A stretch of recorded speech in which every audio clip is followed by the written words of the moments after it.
Je suis un peu comme mes collègues, ou beaucoup comme eux, je ne comprends pas bien la position du Gouvernement. Nous devons à la fois tirer les leçons de la crise sanitaire. Il y a eu au Sénat des missions Covid,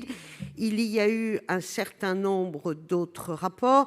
qui convergent tous vers le fait que cette crise a mis en évidence une articulation indispensable entre l'État et les collectivités qui ne remet pas en cause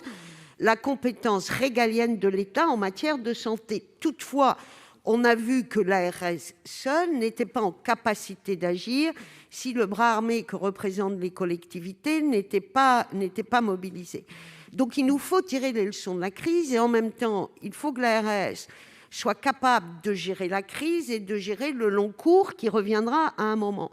Et ça pose bien la question d'un équilibre de représentation entre l'État et les collectivités, puisque, Madame la ministre, le Gouvernement propose d'élargir la compétence des collectivités en matière de santé en leur donnant la possibilité de financer des établissements. Je pense qu'il y a une nécessité d'équilibrer davantage les choses et également une nécessité de muscler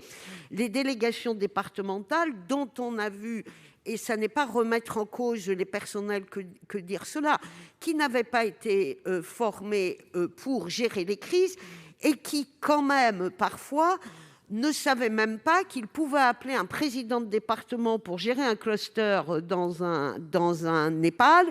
parce que chacun fonctionne en silo, il n'y a pas de coordination. Donc la coordination, la bonne volonté ne suffisent pas, Madame la ministre. Il faut vraiment qu'on avance vers ce conseil d'administration très équilibré, chacun à sa place, mais tous ensemble, sachant que cette proposition de la commission Covid reprend aussi une des 50 propositions du Sénat, largement validée par grand nombre d'élus et de collectivités.